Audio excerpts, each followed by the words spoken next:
तु हो चंद्र प्रभु अकलंक, वह तो शंकित केतु से शंकर तुम निशंक। रंक बना हूँ मम अतः मेटो मन का पंक, जाप जपूं जिन नाम का बैठ सदा पर्यंक। अहिंसा परमो धर्म की। परम पूज्य आचार्य भगवंत गुरुदेव श्री विद्यासागर जी मुनि महाराज की, समस्त मुनि संघ की।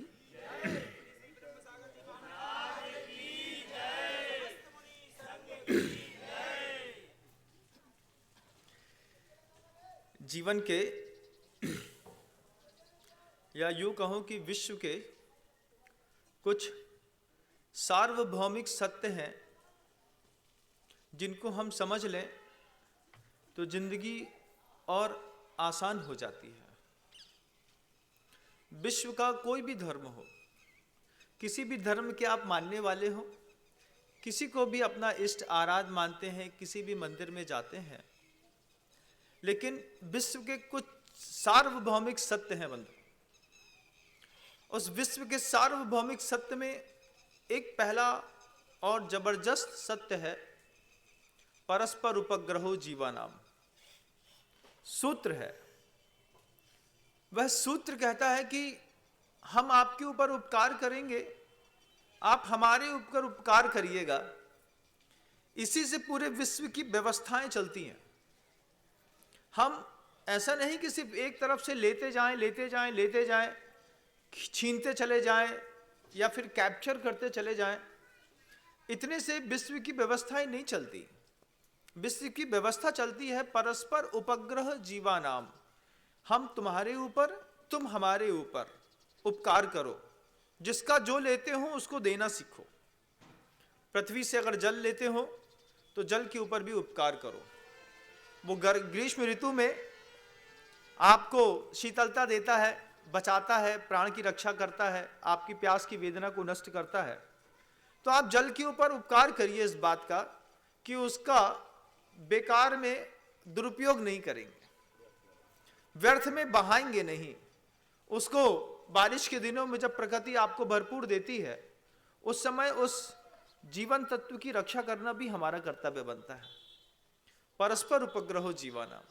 पृथ्वी, जल, अग्नि, वायु और वनस्पति, ये 5 ऐसे स्थावर हैं। स्था धातु जो है वो रुकने के अर्थ में आती है, मतलब जो चल फिर नहीं सकते, इसलिए स्था शब्द लगा दिया जाता है। पृथ्वी चल फिर नहीं सकती है, लेकिन उसके ऊपर भी हमारा उपकार आवश्यक है। वो हमारे ऊपर उपकार करती है, आधार देती है, चलने फिरने में सहायता देती है। भवन निर्माण उसी की छाती के ऊपर हम करते हैं, तो फिर हमारा दायित्व तो बनता है कि उसकी रक्षा के लिए भी हम अपनी शक्ति का योगदान दें। कुछ शक्तियां हैं, उसके बारे में मैं आपको बाद में बताता हूं, लेकिन हम शक्ति का योगदान दें। विश्व का सार्वभौमिक सूत्र है बंधुओं, आप किसी भी धर्म के अनुयायी हैं, लेकिन आपको पृथ्वी की, जल की, अग्नि की, वायु की और वनस्पति की, इन 5 प्राणभूतों की रक्षा करना आपका पहला कर्तव्य बनता है। कहीं पर भी कोई वनस्पति है, वह वनस्पति जिसके माध्यम से किसी प्राणधारी को जीवन मिलने वाला है, कोई संगी पंचेंद्रिय जीव है, उसमें जीवन मिलने वाला है, तो हम अपने ज्ञान का दुरुपयोग करके उस वनस्पति को भ्रष्ट ना करें, क्योंकि वनस्पति में भी हम भ्रष्टाचार मचा देते हैं। जब उसके जेनेटिकल कोड्स को तोड़ करके हम किसी लौकी में ऑक्सीटोसिन का इंजेक्शन लगा देते हैं और सुबह होते होते वो इतनी सी दिखने वाली लौकी इतनी बड़ी हो जाती है और बड़े बड़े फ्रेश मॉल्स में जाकर के हम उसको बेचते हैं। जब हम देखते हैं कि जितने टमाटर दिख रहे हैं सबका कलर बिल्कुल एक जैसा है, एक साइज में है, एक शेप में है, तो कहीं ना कहीं प्रकृति कहती है इस बात को कि आपने हमारे जेनेटिकल कोड को तोड़ करके कुछ बहुत अच्छा काम नहीं कर लिया। आजकल मनुष्य के ऊपर भी इस तरीके के प्रयोग चल रहे हैं।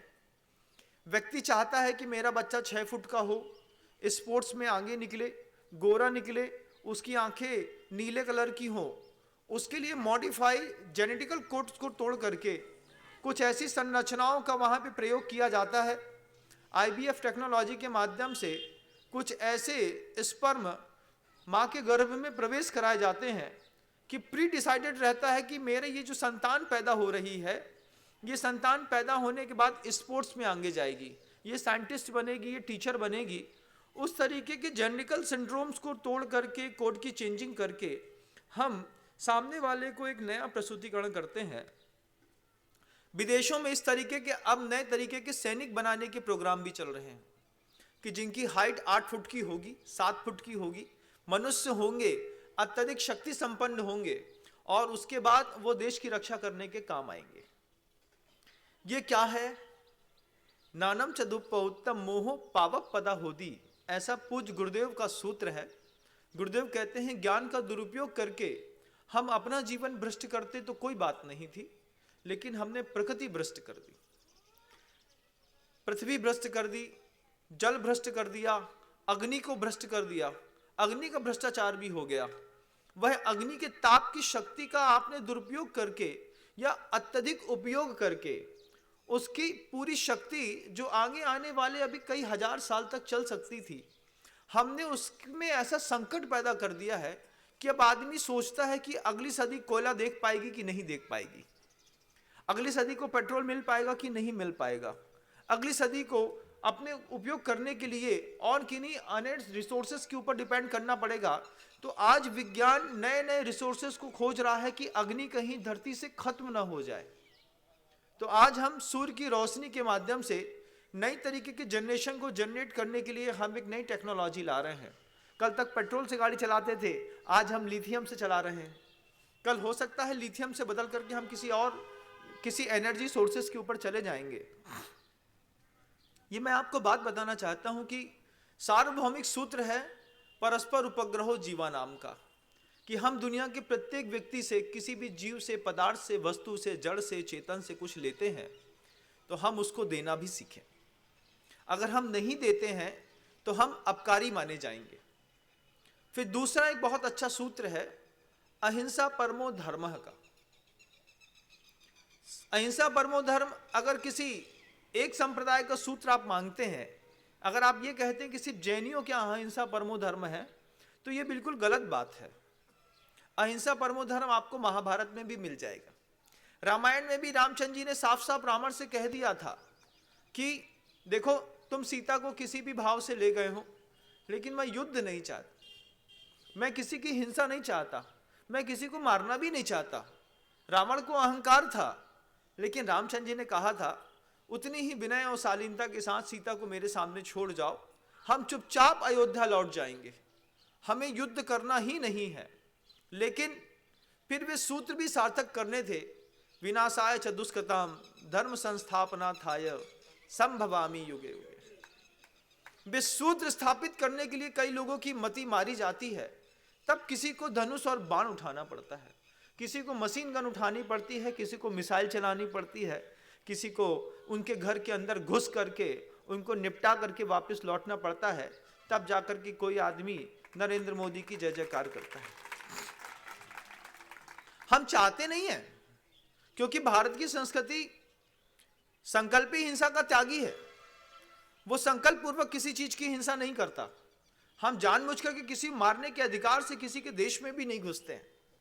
लेकिन जब हम शांति से अपना जीवन जीते हैं और जब हमारी अस्मिता पर ठेस पहुंचती है, मां भारती के प्राणों की हिंसा की जाती है, उस पृथ्वी जिसकी रक्षा का हमने संकल्प लिया है उसका कोई अनावश्यक दोहन करता है, तो फिर न चाहते हुए भी इस कलयुग के राम जो हैं, जो आज सैनिक बन करके इस पूरी बॉर्डर पर खड़े होकर के देश की रक्षा को कर रहे हैं, तब जाकर के गंगा में कोई साधु शांति से स्नान कर पा रहा है, तब जाकर के अमरकंटक में कोई साधु ध्यान कर पा रहा है, तब जाकर के हिमाचल में, हिमालय में बैठ करके किसी योगी की योग साधना सिद्ध हो रही है। बंधुओं, उन योगियों की साधना को सिद्ध करने के लिए ये अभिनव राम बन करके जो सृष्टि पर आए हैं, ये आज के सूरमा, आज के हमारे भारतीय सैनिक जो हैं, ये जब बॉर्डर पे खड़े रहते हैं, तब जाकर के अंदर मध्य प्रदेश हो, चाहे बंगाल हो, चाहे बिहार हो, चाहे उड़ीसा हो, राजस्थान हो, झारखंड हो, कितने भी 28 राज्य जितने भी हैं, इन सारे राज्यों में जो शांति और अमन कायम है, उसके लिए अभिनव राम का रूप लेकर के आए।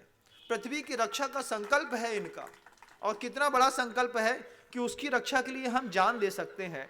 आप जान मत दीजिए, लेकिन अपना ध्यान जरूर दीजिए।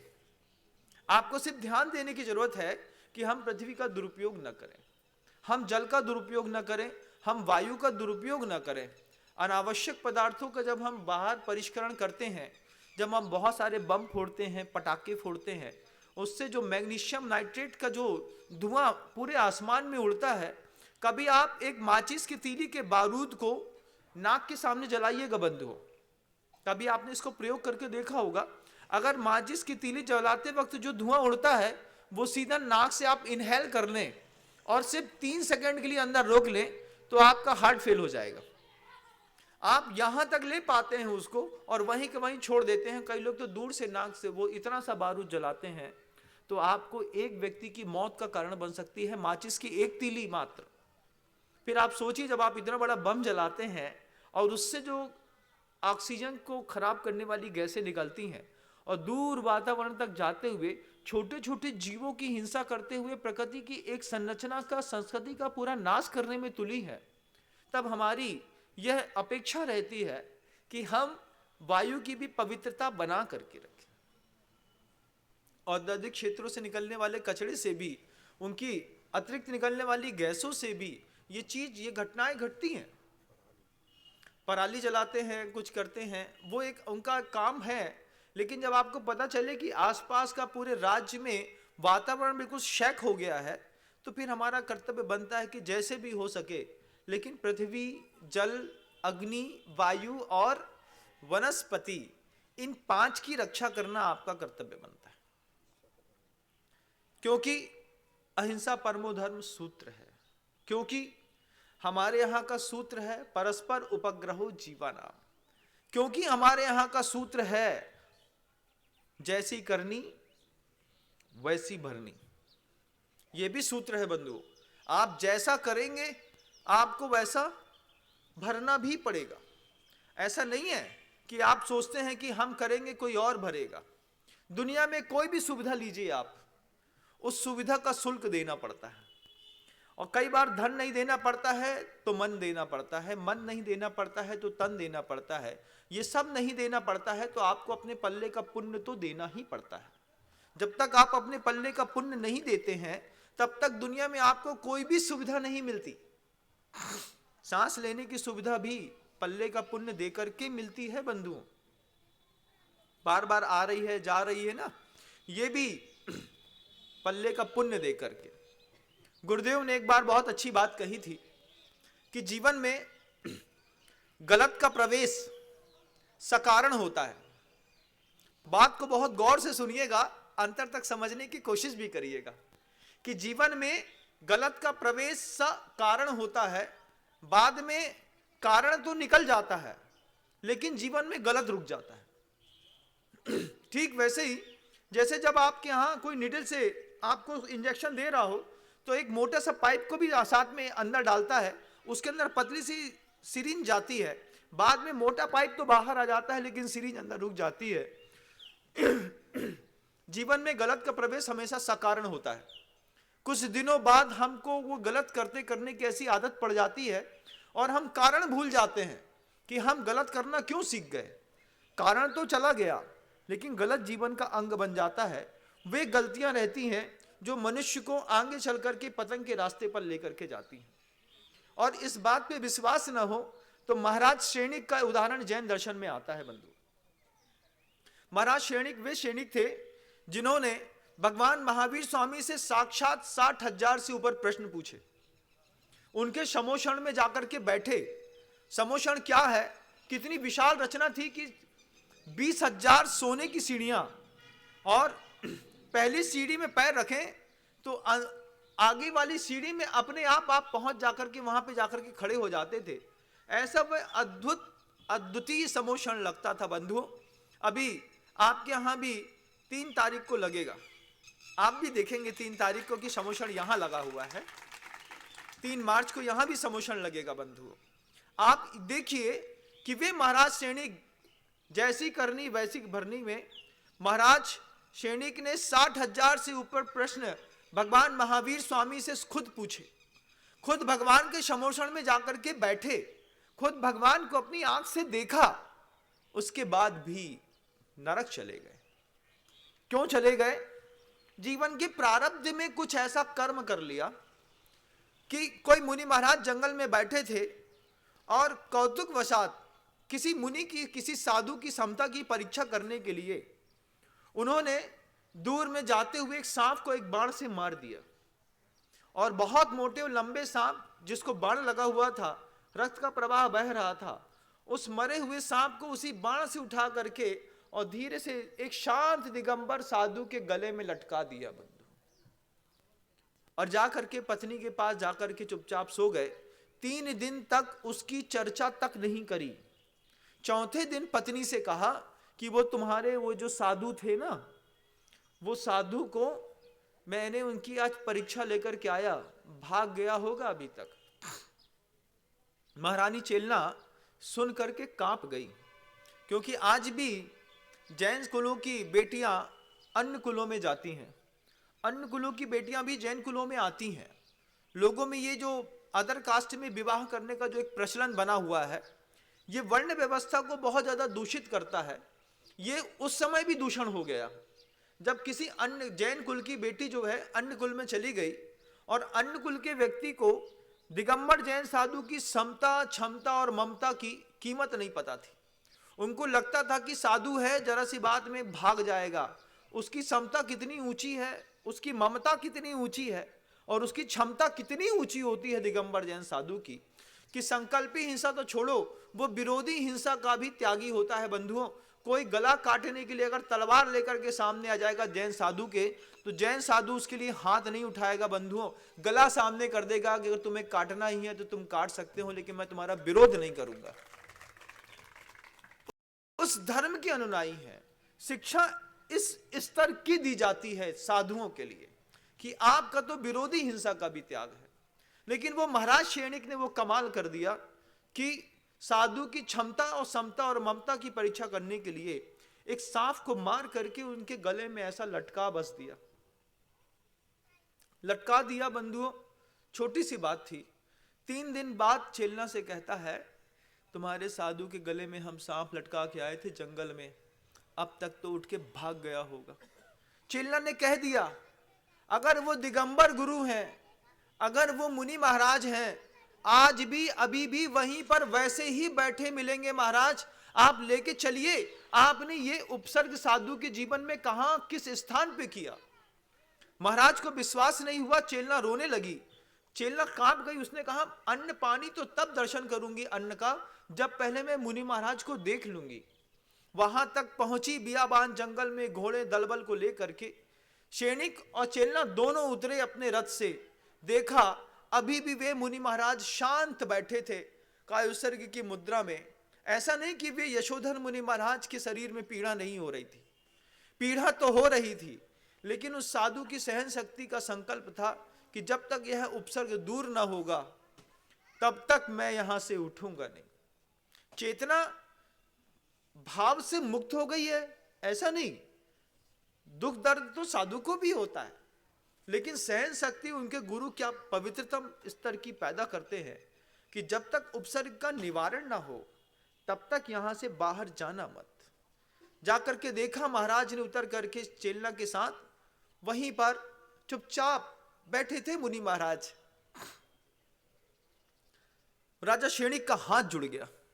मैंने तो सोचा था कि ये मुनि महाराज तो अभी तक सांप कब का नीचे फेंक करके भाग गए होंगे, लेकिन इन्होंने तो सांप को छुआ तक नहीं। थोड़ा पास जाकर के देखा, तब आश्चर्य का ठिकाना ना रहा कि महाराज के पूरे शरीर में छोटी छोटी और मोटी मोटी लाल चींटियों ने धीरे धीरे करके छेद कर दिया था। क्यों?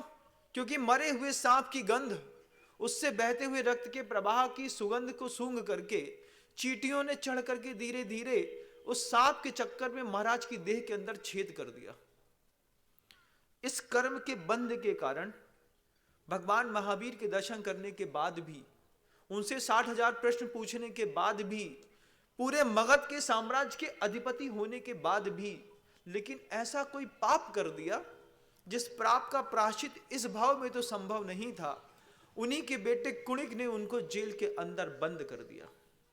भगवान महावीर के निर्वाण होने के बाद बंधुओं, वो जब वो घटना घटी, जब प्रभु मोक्ष को पधार गए, उसके बाद आप देखिए कि जब जेल में बंद कर दिया तो अपने ही पुत्र के भय से कि पुत्र रोज उनके जेल में जाकर के उनको मारता था, 100-100 कोड़े। पुत्र अपने पिता को मारता था। जैसी करनी वैसी भरनी, सार्वभौमिक सूत्र है। अगर कोई पाप कर लिया है तो इतना समझ लो कि जैसी करनी वैसी भरनी तो भोगनी है। अब उस जो भोगने वाला कर्म जब तक उदय में ना आए, उसके पहले कोई तप करके उस कर्म की शक्ति को छीण कर दो। कर्म को खत्म नहीं कर सकते हैं आप, भोगना तो पड़ेगा, लेकिन उसकी शक्ति को छीण कर दीजिए।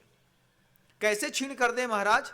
ठीक वैसे ही आप किसी भी तप के माध्यम से, उपवास के माध्यम से, एकासन के माध्यम से, वृत्ति परिसंख्यान के माध्यम से, रस परित्याग के माध्यम से, साधना के माध्यम से, मंत्र जाप के माध्यम से, प्रभु की गुणानुवाद की स्तुति के माध्यम से, तीर्थ क्षेत्र की वंदना के माध्यम से, भगवान के जिनबिंब के निर्माण के माध्यम से, मंदिर के निर्माण के माध्यम से, गुरुदेव को, गुरुओं को आहार दान देने के माध्यम से, ये माध्यम है बंधुओं, ये गृहस्थ के लिए माध्यम है।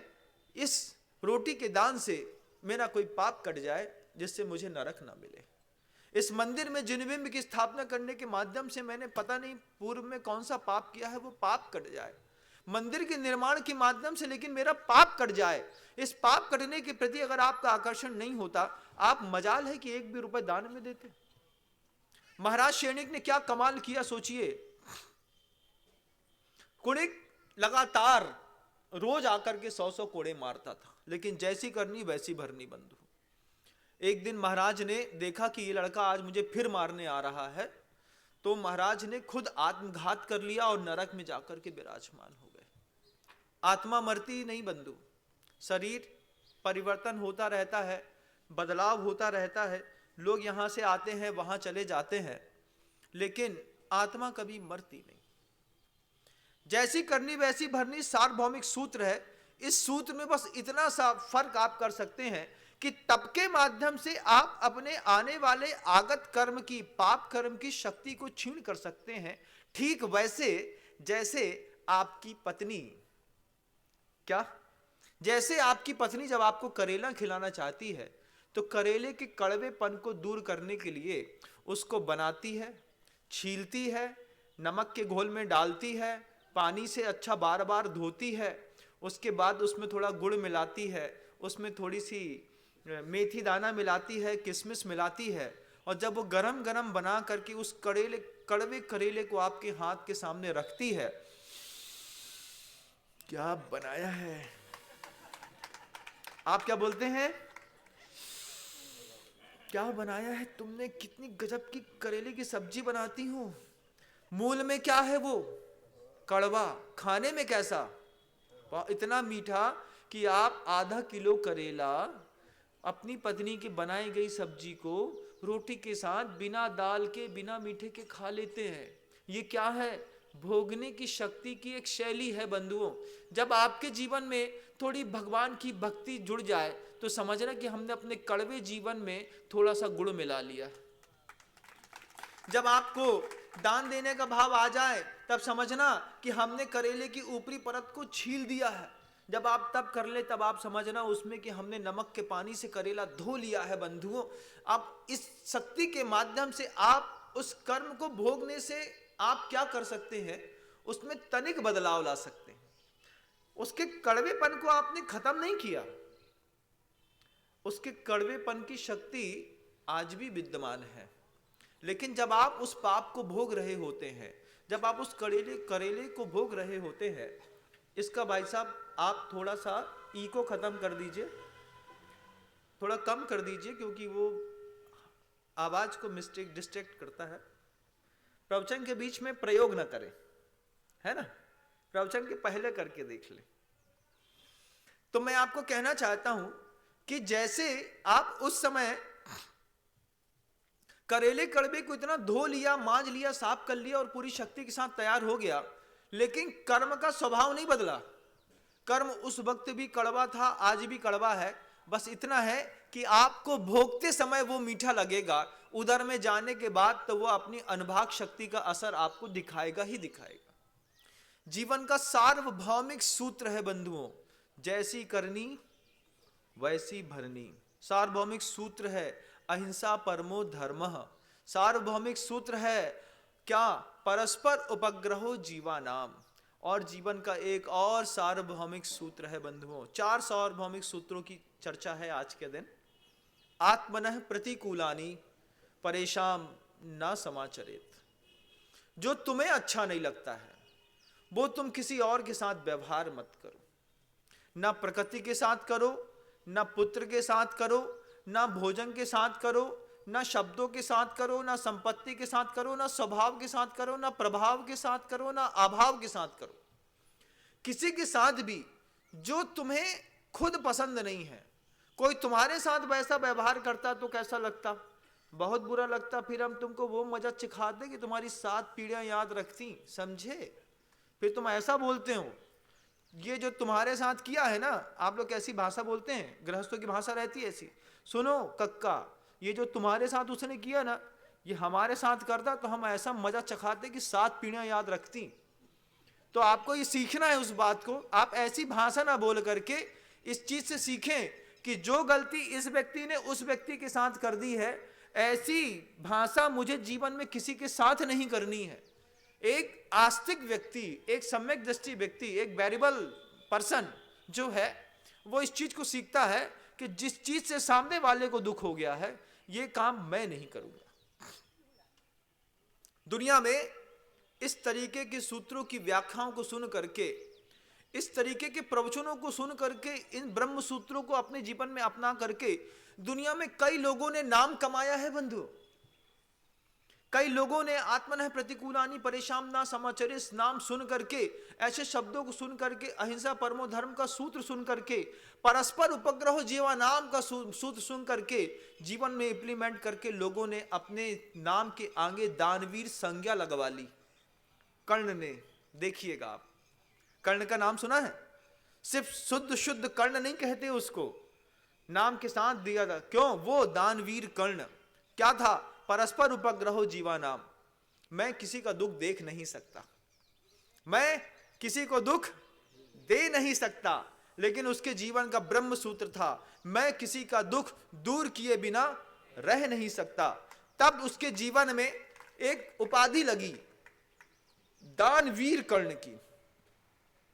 जब प्रेम में पागल हो गई, तब उसके साथ कृष्ण भक्त मीरा शब्द जोड़ दिया गया बंधुओं, राधा शब्द जोड़ दिया गया प्रेम के पागलपन के कारण, कि राम के साथ, कृष्ण के साथ जो है, उनकी रुक्मणी का नाम आए चाहे नहीं आए, लेकिन राधा का नाम जरूर आ जाता है। क्यों?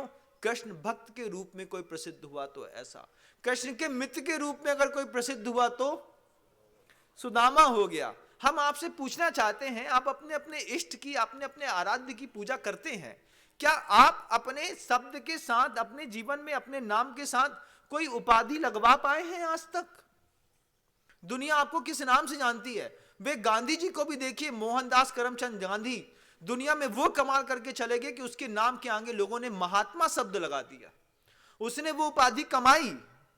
रविंद्रनाथ टैगोर ने गुरु शब्द की उपाधि कमाई। जो साधु आपके सामने प्रवचन दे रहा है, इसके ऊपर भी मुनि शब्द की उपाधि लगी हुई है। जिनको बनाने वाले जो गुरु हैं, जो पूरे गुरुओं में भी गुरु हैं, सबसे बड़े महान हैं, आचार्यों में भी आचार्य हैं, उनके आगे भी आचार्य विद्यासागर जी महाराज, ऐसा उपाधि के आगे आचार्य शब्द लगा हुआ है। उपाधियां हैं ये, मुनि हैं, आचार्य हैं, उपाध्याय हैं, महात्मा है, संत है, सामने गुरु लगाया गया है, दानवीर लगाया गया है, सामने कृष्ण भक्त लगाया गया है, कृष्ण मित्र लगाया गया बंधुओं, और तो और सत्यवादी शब्द लगाया गया है। किसके साथ लगाया गया है बताइए? सत्यवादी हरिश्चंद्र। दुनिया में क्या कमाल कर लिया। ये वो लोग थे जिनको पता था कि अभी हमारा संसार खत्म नहीं होगा, इनको पता था कि अभी हम संसार से मुक्त नहीं हो पाएंगे, लेकिन संसार में रह करके संसार के प्राणियों के लिए अगर प्रेरणा स्रोत बनना है तो किसी ने सत्य की ऐसी जबरदस्त आराधना करी कि हम सत्यवादी बोलें और आपके दिमाग में हरिश्चंद्र घूम जाए, हम सत्यवादी बोलें आपके दिमाग में महाराज युधिष्ठिर घूम जाए। क्या अश्वत्थामा हता नरो वा कुंजरो वा, विश्वास नहीं हुआ महर्षि को, द्रोणाचार्य को, उन्होंने कह दिया युधिष्ठिर कह देंगे तो मान लूंगा। युधिष्ठिर ने कह दिया अश्वत्थामा हता कुंजरोवा। नरोवा कुंजरोवा बोलने से पहले ही कृष्ण ने, लीलाधर ने इतना जोर से शंख फूका कि वे शब्द सुन ही नहीं पाए द्रोणाचार्य, और उन्होंने अपने धनुष बाण को छोड़ दिया और महाभारत को जिता दिया। लेकिन प्रतिष्ठा थी उस वक्त उस नाम की कि युधिष्ठिर बोलेंगे तो मान लूंगा। उन्होंने सत्यवादी की उपाधि अपने नाम के आगे लगवा ली, किसी ने महात्मा की उपाधि अपने नाम के आगे लगा ली। आज दुनिया में जैन समाज के अंदर कहे कि जैन समाज के भामा शाह हैं, वो किसका नाम लेते हैं आप? अशोक जी पाटनी साहब का। क्या किया उस व्यक्ति ने? दान दे दे करके ना चाहते हुए भी अभिनव चामुंड राय और भामा शाह जैसी उपाधि अपने शब्द के नाम के आगे लगा दी। अब आपने जीवन भर में जितना भी दान दिया है, आपने जितनी भी सेवा करी है, जितनी भी आपने संपत्ति अर्जित करी है और जितनी भी त्याग करी है, आप पूछिएगा कभी आपने कि उस त्याग करी संपत्ति से क्या आपने अपने नाम के आगे कोई विशेषण लगवा पाए? एक विशेषण लगा क्या? नौगांव वालों, और छोड़ो नौगांव वालों, पूरी दुनिया वालों बताओ, क्या तुम लोगों ने दान दे करके अपने नाम के आगे कोई विशेषण लगवा पाए आज तक? महाराज आप ही कुछ लगा दो सो बात अलग है। आप ही बोल दो कि भैया इनने रथ चलवा दे हैं तो हम इनको सिंघई बना दें, और सवाई सिंघई और डेढ़िया और सेठ और श्रीमंत सेठ, हमारी तो ताकत नहीं है क्या? लेकिन जितने लोगों की उपाधियां मैंने अभी आपको बताई, इनके पीछे कोई गुरु ने हाथ नहीं उठाया। इन्होंने लोक में ऐसी प्रसिद्धि अपने आप कमाई। आपसे भी कहना चाहते हैं, जैसी करनी वैसी भरनी का सार्वभौमिक सूत्र है बंधुओं। इस सूत्र में अपनी जीवन जीजिए। क्या करिए आप कि जहां तक हो सके मोक्ष जाने के लिए कोई विशेष उपकरण नहीं चाहिए पड़ता। प्रभु का विशेष प्रिय बनने के लिए कोई विशेष संसाधन नहीं चाहिए पड़ते। मुक्ति पाने के लिए अगर आप सोचते हैं कि साधुओं की पिछी और कमंडलों में कोई विशेष सामान फंसा रहता होगा, ऐसा कुछ भी नहीं है। तो फिर क्या है महाराज? वे 5 चीजें जो आपके जीवन में आज भी उपलब्ध हैं, वे 5 चीजें जो हमारे जीवन में भी उपलब्ध हैं, हम उनका प्रयोग करते हैं और मुक्ति के रास्ते हम खुद खोलते हैं। हम साधु बन के खोलते हैं। आप उस 5 चीजों का प्रयोग करके गृहस्थ जीवन में अपनी मुक्ति का रास्ता खुद खोजिए। वे 5 चीजें कौन सी महाराज? यहां पर आचार्य कहते हैं कि वे 5 चीजें आप पहले पूछिए। वो रामायण श्रेणी ने पूछा कि महाराज मैं नरक क्यों गया, किस कारण से मैं नरक की गति का बंद हो गया? तब भगवान महावीर स्वामी की देवस्थान में वो बात दर्शित हुई। उन्होंने कहा कि 5 चीजों का तुमने दुरुपयोग कर लिया, और अगर आप भी उन 5 चीजों का दुरुपयोग करते हैं तो आपको नरक जाने से कोई बचा नहीं सकता। पहली चीज है संपत्ति। संपत्ति शारीरिक भी हो सकती है, संपत्ति भौतिक भी हो सकती है, संपत्ति आपकी खुद की ज्ञान की भी हो सकती है। संपत्ति का दुरुपयोग करने वाले नरक चले जाते हैं। आप शुभम चक्रवर्ती को देख लीजिए, बिना किसी बात में लोभी होकर के संपत्ति का त्याग किए बिना समुद्र के बीच में मरा, वहां से मर करके सीधे नरक चला गया। कारण सिर्फ एक आम के फल के लोभ के चक्कर में नमोकार महामंत्र के ऊपर पैर से उसको मिटा दिया। कितनी बड़ी बात हो गई। आप लोग भी कई बार आप लोग को खेल खेल में आदत पड़ती है, पानी से कुछ लिखते हैं कि नहीं? कई बार छोटे छोटे बच्चे खेल खेलते हैं, पानी से कुछ लिखते रहते हैं। लिखते तो रहते हैं, लेकिन आप इस बात को ध्यान रखिएगा कि पानी के सूखने के बाद भी वो लिखावट वहां पर स्थायित्व ले लेती है। जब कभी आप किसी बहते हुए पानी में एक लकीर खींच दें टेढ़ी मेढ़ी और पानी सूख जाए, फिर आप वहीं पे दोबारा पानी डालें, तो आप पानी को देखिएगा कि पानी जिस टेढ़ी मेढ़ी लकीर खींची थी उसी टेढ़ी मेरी लकीर से पानी बहता है। मतलब ऊपर का जल तो सूख गया है, लेकिन अंदर वो अक्षर अभी भी लिखे हुए हैं। तो कभी कोशिश करिएगा कि इस तरीके के ब्रह्म शब्द को ब्रह्म कहा है, उस ब्रह्म को धरती पर हम अनावश्यक रूप से रेत से, पानी से, किसी और चीज से ना लिखें। इससे भी विराधना होती है बंधु। आप अपनी संपत्ति का सदुपयोग करें, आप अपने शरीर का सदुपयोग करें। शरीर का सदुपयोग क्या है? तो अनूप जलोटा जी का वो भजन सुना होगा आपने, है आंख वो जो श्याम का दर्शन किया करे, है हाथ वो जो प्रभु चरण में पूजन किया करे, बेकार वो मुख है जो रहे व्यर्थ बातों में, मुख वो है जो गुरु नाम का सुमिरन किया करे। ये आपने बचपन में सुना होगा बंधु। लेकिन शरीर का दुरुपयोग क्या है हाथ वो जो जाम का तर्पण किया करे। आपने उसकी भाषा बदल दी, आपको पैसा बढ़ गया तो आप है मुख वो जो गुटके से हमेशा भरा रहता है। हमने ऐसे भी धर्मात्मा देखे, पहले तो वो व्यवस्था मैंने कभी देखी नहीं कि साधु के आने से पहले आदमी हैंडपंप से मुंह का गुटका थूक करके कुल्ला करके 2 उंगली डाल के मांझ लेता था। आजकल आदमी सौंफ सुपारी फंसा करके साधु के पास चला आता है, महाराज एक दिक्कत है, थोड़ी बात करने है। हमने कहा ये क्या है भाई, तुमको पता नहीं है कि मंदिर में और साधु के उपाश्रय में कोई अंतर नहीं होता है। जैसे मंदिर में जूते चप्पल और जूठे मुंह नहीं जाते हैं, ऐसे मुनि महाराज के सामने भी किसी भी कीमत में जूठे मुंह नहीं जाते हैं। लेकिन लोग आ जाते हैं, महाराज ऐसे एक फटा रहता है यहाँ पे साइड पे, और वहां पे चूना तमाकू फंसा के, फिर क्या है कि हमारे घर में एक बहुत बड़ा प्रॉब्लम हो गया है। क्या हो गया है भैया? हमने कहा माथा कूटा, हमने कहा भगवान इसको पाप मुक्त करो। ये साधु के सामने खड़ा होकर के गुटखा भी चबा रहा है और साधु से बात भी कर रहा है, उसके मुख की राश्री की खुशबू बदबू जो है वो हमारे नाक तक आ रही है। शरीर का दुरुपयोग न करो कि गुटखा फंसाए और साधु के कमरे में पहुंच गए। जिन लोगों को सिखा रहा हूं समझ गए होंगे, अगली बार ध्यान रखिएगा, क्या समझे? हाँ, नहीं तो बेइज्जती थोड़ी ज्यादा हो जाएगी भैया। हाँ, और यहाँ नहीं, दुनिया के जितने भी लोग सुन रहे हैं उन सबसे मैं कहना चाहता हूं, किसी भी साधु परमेष्ठी के कमरे के कक्ष के अंदर जाएं। साधु का कक्ष मंदिर से कम नहीं होता है, क्योंकि 5वीं मुद्रा जो होती है, अरहंत सिद्ध आचार्य उपाध्याय और सर्व साधु, पंच परमेष्ठी में से एक परमेष्ठी का वो आवास स्थान भी मंदिर होता है। उसकी पवित्रता बनाना भी आपका काम बनता है बंधुओं। जूठे मुंह जैसे मंदिर के अंदर प्रवेश नहीं करते, वैसे जूठे मुंह साधु के पास भी प्रवेश नहीं करते। लेकिन वो हाथ है जो जाम का तर्पण किया करे, वो मुख है जो गुटके से हमेशा भरा रहे। घूमने फिरने के लिए वो मॉल मिल जाते हैं, लेकिन भक्ति करने के लिए मंदिर जाने की भावना नहीं होती। आदमी को एंड्रॉइड से पता है कि सबसे ज्यादा शॉपिंग मॉल कहाँ पे पास में पड़ता है, कौन सा डीटीएस में कौन सी पिक्चर लगी है, लेकिन उसको ये नहीं पता कि सबसे पास में जहां मैं खड़ा हूं, यहां से सबसे पास जिन मंदिर कौन सा है कि जहां पे जाकर के इस नगर में आया हूं सबसे पहले भगवान को प्रणाम कर दूं।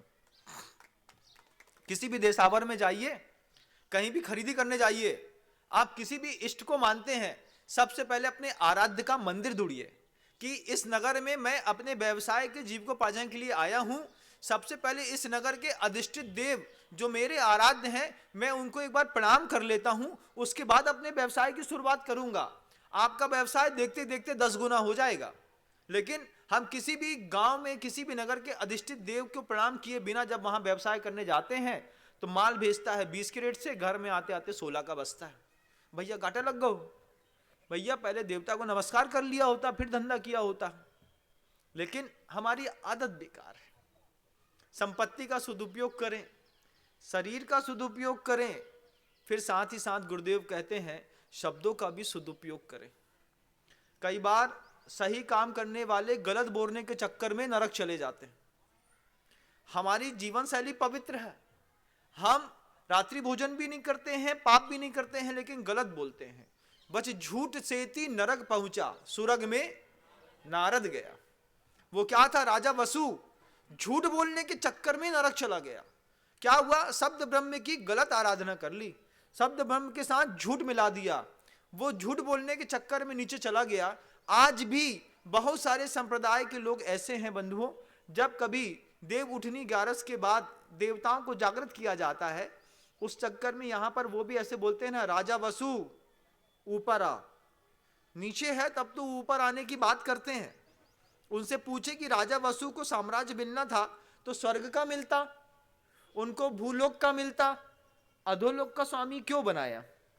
लेकिन वो वैदिक संप्रदाय में वो बात चलती है, जो याज्ञिक कर्म करने वाले लोग होते हैं वो जब भी देवता का आवाहन करते हैं, यज्ञ का कर्म करते हैं, सबसे पहले यही कहते हैं शब्द वसु ऊपर आ, क्योंकि राजा वसु के बिना तो उनके यज्ञ की आहुतियां हो नहीं सकती।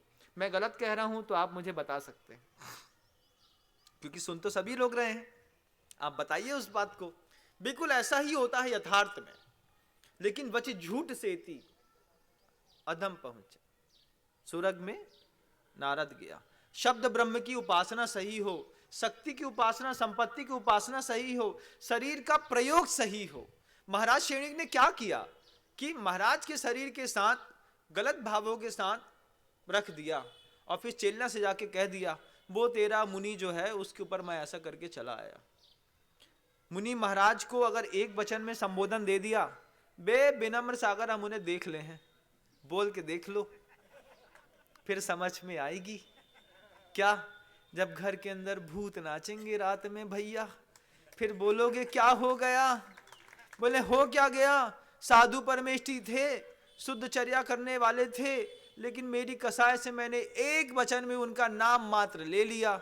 अब क्या करें महाराज? सपने में रोज सांप दिखाई देते हैं, घर के अंदर मैला दिखाई देता है, पत्नी को भोजन नहीं रुच रहा है, इसको नींद आना बंद हो गई है। महाराज लड़के का दिमाग खराब हो गया है, वो पागल हो गया, हमारा बच्चा फेल होने लगा, पत्नी को आत्महत्या करने के बार बार भाव होते हैं, कमरे में आकर के कहते हैं मुझसे लोग।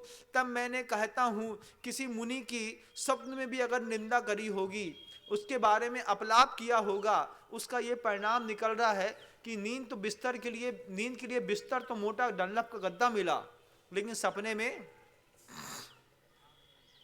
मैं नागिन तू अब झेल। क्यों? क्योंकि तुम ही ने ऐसा कुछ किया है। अब उदय में आ रहा है तो बड़ा तकलीफ है। महाराज आंख बंद करते हैं, सांप ही सांप दिखते हैं, मंदिर जाते हैं तो गलत गलत विचार आते हैं। कभी किसी देव शास्त्र गुरु की अवहेलना की है, उसका परिणाम है बंधुओं। यहां कहते हैं संपत्ति, शरीर, शब्द, उसके साथ समय का दुरुपयोग न करें। सुबह 9 बजे अगर कोई गुटखा खा करके, सिगरेट पी करके, बीड़ी पी करके, कुछ लोग तो ऐसे होते हैं जो कुल्ला भी करते हैं तो उसी पदार्थ से करते हैं जिसका नाम लेने में भी पाप लगता है। सुबह सुबह पत्नी कहती है घर के अंदर, सुबह सुबह तो शर्म करो थोड़ी सी, तो पति कहता है मुंह मत चलाओ, अपना काम करो, जाओ खाना बनाओ। ऐसे लोगों के घर में उनकी आत्मा खुद कांपती है। साधु के प्रवचन सुनते हैं, अभी भी सुन रहे होंगे, उनके घर की फ्रिज के अंदर अभी भी दारू की, शराब की बाटलें रखी होंगी। वो जैन कुल के भी हो सकते हैं, ब्राह्मण कुल के भी हो सकते हैं, पंडित भी हो सकते हैं, कोई और तिलकधारी भी हो सकते हैं। कोई समाज अछूती नहीं है आज बंधु इस बात से। हर समाज के घर के अंदर इस तरीके का पाप पलने लगा। जब शुद्ध ब्राह्मण व्यक्ति पीता है, जब शुद्ध जैन पीता है और उसकी शुद्ध पतिव्रता पत्नी ब्राह्मणी सोचती होगी कि ईश्वर ऊपर से क्या सोचते होंगे, ये हमारा पति बनकर के क्या करने लगा, तब कितना कलंक लगता है मन के अंदर, कितना बुरा लगता है। ऐसे लोग साधु को दान नहीं दे सकते, उनके घर में चौके नहीं लग सकते। क्यों? पत्नी खुद जानती है कि मेरा पति शराबी है। जिस फ्रिज में साधु के लिए कुछ फल और दूध रखे थे, उसी के बगल में शराब रखी है। ऐसे पवित्र अपवित्र स्थान पे रखी हुई वस्तु को मैं साधु के क्या भोजन पदार्थ दे पाऊंगी? कमरे में आकर के रोती है, महाराज मेरे कैसे पाप कर्म का उदय है कि आपको अपने हाथ से आहार दान देने की भावना तो होती है, लेकिन मेरे घर के अंदर की पवित्रता नहीं बन पाती। मैंने देखे हैं ऐसे लोग बंधुओं, ऐसे परिवार देखे हैं। किसी नगर में मैं चातुर्मास करने के लिए गया था बंधुओं, याद है मुझे। तो थोड़ा सा दूर था, 40 किलोमीटर का अंतर था महानगर से और हमारे तीर्थ स्थान से। कुछ परिवार आकर के बोलते मुझसे क्या है कि महाराज 4 महीने तक निरंतर आपके पास आके बैठे, आपकी देशना सुनी, आपके प्रवचनों का लाभ लिया, आपके साथ गए आए, लेकिन आपको आदान नहीं दे पाए। आज हम पांचों सातों लोग 5-5 लाख रुपए लेकर किस बात के लिए आए हैं कि हमारे यहां अन्न की व्यवस्था नहीं बन पाई, हमारी पत्नी का मन नहीं बन पाया, परिवार में अनुकूलता नहीं बन पाई, हम आपके लिए चौका नहीं लगा पाए। इसलिए 5-5 लाख रुपए की राशि आप जहां जिस क्षेत्र में दान देना चाहते हैं, लेकिन इसके माध्यम से हमारे वो पाप कर्म कट जाएं कि किसी भी माध्यम से कल के हमारे घर की परिस्थिति ऐसी बने कि हम दिगंबर साधु का अपने घर के अंदर पड़गाहन करके आहार दान दे सके। लोगों के अंदर ऐसी वेदना होती है तब जाकर के उनके पाप कटते हैं। और नहीं तो महाराज श्रेणिक जैसे लोग जिन्होंने अपनी आंख से भगवान महावीर स्वामी का दर्शन किया बंधुओं, वो भी नरक में जाकर के बैठ गए। ये बात अलग है कि आगे चलकर के वे भी तीर्थंकर बनेंगे, लेकिन वर्तमान स्थिति में जैसी करनी वैसी भरनी को भोगना पड़ता है। आप अपनी संपत्ति का, आप अपने शब्दों का, आप अपने शरीर का, आप अपने समय का, और इसके बाद 5वां एक ब्रह्म सूत्र गुरुदेव कहते हैं, आप अपने मन का सदुपयोग करेंगे तो सुख में रहेंगे। मोक्ष जाने के लिए 5 चीजें चाहिए, संपत्ति चाहिए, समय चाहिए, शरीर चाहिए, शब्द चाहिए और मन चाहिए।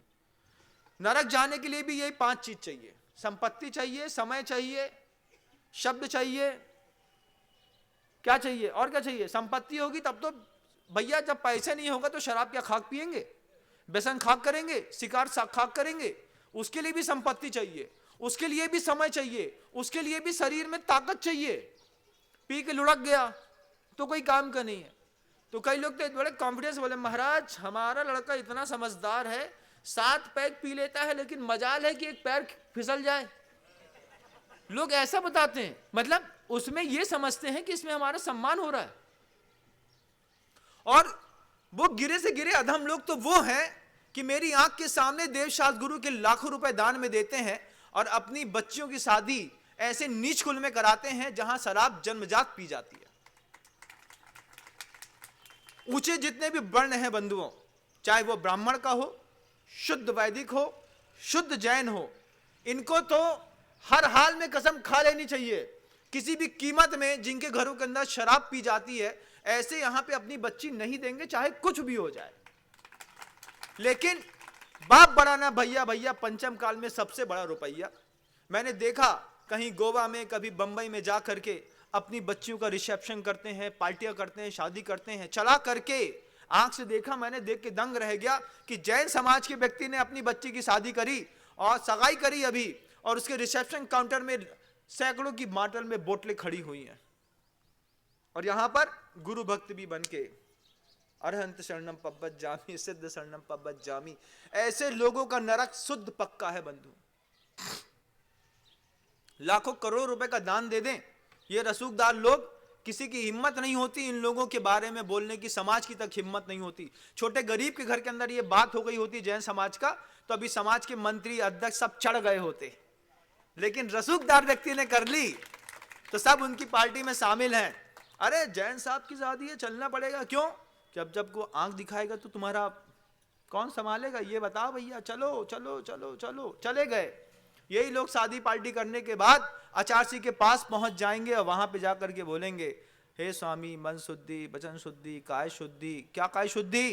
बोले 3 दिन पहले ही महाराज लड़की का संबंध करके आए हैं, वहां काउंटर में टीचर्स और ये दुनिया भर की बोतलें खड़ी थी और लोग पी रहे थे, खुल्लम खुल्ला चल रहा था, मैंने उसकी अनुमोदना करी महाराज, लेकिन मन शुद्धि वचन शुद्धि चलता है महाराज, क्या है, पंचम काल है क्या? ऐसा बोल करके उन्होंने अपनी पूरी संस्कृति भ्रष्ट कर दी।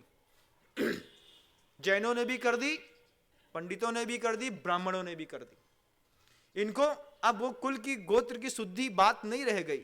सदकुल में हम अपनी बेटियां देने से पहले अब ये नहीं देखते कि उनके घर में क्या होता है, बस अच्छा पैसा होना चाहिए, लेविश लाइफ स्टाइल होनी चाहिए, हमने उठा करके अपनी बच्ची दे दी। इससे अच्छा था संतान पैदा नहीं करते। क्या बुराई थी? संपत्ति थी महाराज तो क्या करते? क्या बच्ची का गला घोंट देते?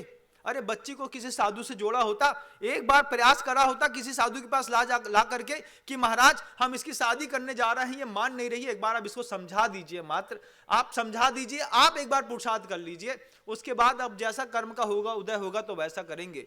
लेकिन साधु को बताते तक नहीं है क्या? साधु को बताते, अरे यार महाराज जी को बताएं, अब भाई महाराज जी थू कर हैं, समाज के सामने बोलेंगे तो बाद में थू करेंगे हम, क्योंकि हम ही तो हैं जो तुम्हारी गले में नकेल डाल सकते हैं, दुनिया में और कौन डालेगा? बुराई हो तो दर्शन करने मत आना, हमारे पास कोई बुराई नहीं है। लेकिन अगर साधु ने भी सत्य बोलना छोड़ दिया बंधुओं, तो हर घर में आग लगेगी, हर घर में। छोटी जात का, छोटी धन वाला पैसा नहीं है तो वो आदमी के ऊपर समाज के अध्यक्ष मंत्री आरोप प्रत्यारोप करते हैं। थोड़ा रसूखदार लोगों के ऊपर भी करिए, नहीं तो अध्यक्ष मंत्री और समाज की जवाबदारी छोड़ करके किनारे अपने घर में बैठिए, कोई जरूरत नहीं है। ऐसे लोगों को कोई जरूरत नहीं है जो रसूखदार व्यक्ति के घर की और संस्कृति की मर्यादा बनाने में अपना योगदान नहीं दे सकते। किसी ने पूछा, व्हाइट कॉलर क्राइम करने वाले लोगों ने पूछा सफेद कुर्ता पैजामा पहन करके, क्यों भाई, क्यों छोटू, हमने सुना है तुम अपनी बड़ी लड़की की शादी फलाने के यहां कर रहे हो जिनके यहां शराब का मांस का व्यवसाय होता है, उनके यहां शराब पी जाती है? नहीं महाराज, नहीं कह सकते। क्यों? बहुत बड़ी कंपनी है, खूब पैसा देती है, तो पैसा के चक्कर में धन बेच दो, जैन की जगह में सेन लिखने लगो, क्या बुराई है? क्या बुराई है? लेकिन नहीं कर सकते महाराज। यह समाज का यथार्थ है बंधुओं। दूर दूर तक मेरा इस प्रवचन को सुनाइएगा, क्लिपिंग काट के भी चलाइएगा, मुझे अच्छा लगेगा। क्यों? क्योंकि लोगों को पता होना चाहिए कि आज गोत्र की अशुद्धि कर दी, उसका कितना दुष्परिणाम संस्कृति झेल रही है। आप खजुराहो में जाके देखिएगा, मैंने देखे हैं बहुत सारे ऐसे परिवार जिनमें इंडियंस पुरुष है और फॉरेनर्स की कोई महिला है, उनसे जो संतानें पैदा हो गई हैं उनको दिखने में दिखती हैं भारतीय के जैसी, और विचार में खड़ी हो गई हैं वो अंग्रेजों के जैसी। इसका एक बहुत बड़ा उदाहरण हम आपको बताते हैं। एक कोई आपके ये फिल्म इंडस्ट्री में एक कोई महिला है जिसके माँ या पिता कोई एक विदेशी हैं और कोई एक शायद इंडियन है, और वो बहुत बड़ी अश्लीलता की स्टार मानी जाती है। समझ रहे हैं आप? समझ तो रहे हैं, मैं नाम लूंगा तभी समझेंगे क्या? समझ तो आप सब रहे हैं। अब क्या है कि भारतीय स्त्री जिस स्तर तक नहीं गिर सकती, उस स्तर तक वो स्त्री गिर करके दृश्य दिखाती है, और उस दृश्य को देख करके पूरी दुनिया में छवि जाती कि देखो ये इंडियन नोज लेकर के भारतीय महिलाएं भी अब इस स्तर तक आ गई हैं। एक स्त्री कुकृत्य करती है और पूरी 60 करोड़ से ऊपर महिलाओं के ऊपर आक्षेप खड़ा करती है। 60 करोड़ से ऊपर महिलाओं के सील को बदनाम करने का काम 2-4 लोगों ने ले लिया है, और हम उसके ऊपर एक नोटिफिकेशन भी दायर नहीं कर पाते हैं। और उसमें भी महिलाओं को सपोर्ट करके क्या कहती है कि बंबई विकासशील नगरी के रूप में आती है, यहां पे इस तरीके के काम होते रहेंगे, किसी को कोई हक नहीं है कि किसी की स्वतंत्रता को बाधित कर सके। स्वतंत्रता और स्वच्छंदता की कोई डिमार्केशन लाइन एप्रिशिएट करिए बंधुओं, बताइए। जो बड़े बड़े लोग कहते हैं वो स्वच्छंदता में और स्वतंत्रता में क्या अंतर है, ये एक बार समाज को खुला खुला समझाइए आप, कि इसको स्वच्छता कहते हैं, इसको स्वच्छंदता कहते हैं। और जब आपको स्वच्छंदता और स्वतंत्रता की डिमार्केशन लाइन पता ना हो तो साधु संतों से आके पूछिए। साधु संतों को बहुत अच्छे से पता है, वो निरंतर स्वाध्याय करते हैं। हम बताते हैं स्वतंत्रता किसको कहते हैं और स्वच्छंदता किसको कहते हैं। स्वतंत्रता कहते हैं आकाश में उड़ती उस पतंग को जिसकी डोर नीचे किसी सूत्र के साथ किसी आदमी के हाथ बंधी है, ये कहलाती है स्वतंत्र पतंग, जिसको काटने के लिए आसमान में कोई दूसरी पतंग नहीं है। और इसी में स्वच्छंद कर दें उसको, नीचे से चलाने वाला सिर्फ डोर तोड़ दे, फिर देखिए मजा, पतंग और आसमान में चली जाएगी, लेकिन उसका अंतकाल बंधुओं किसी नाली की गटर के ऊपर पड़ा होगा। अपने लोगों में सही आइडियल की खोज करिएगा बंधुओं, और 5 चीजों को व्यवस्थित और सुरक्षित रखने का उपदेश अपनी संतानों को भी दें। अपना समय सुरक्षित रखें, अपनी संपत्ति सुरक्षित रखें, अपना शरीर सुरक्षित रखें, अपना शब्द सुरक्षित रखें और अपना मन सुरक्षित रखें, और अपने आप को सुरक्षित रखने की कोशिश करें। शब्द समय सीमा को लांघे। इसके पहले अपनी वाणी को विराम देता हूं। गुरुदेव श्री विद्यासागर जी मुनि महाराज की।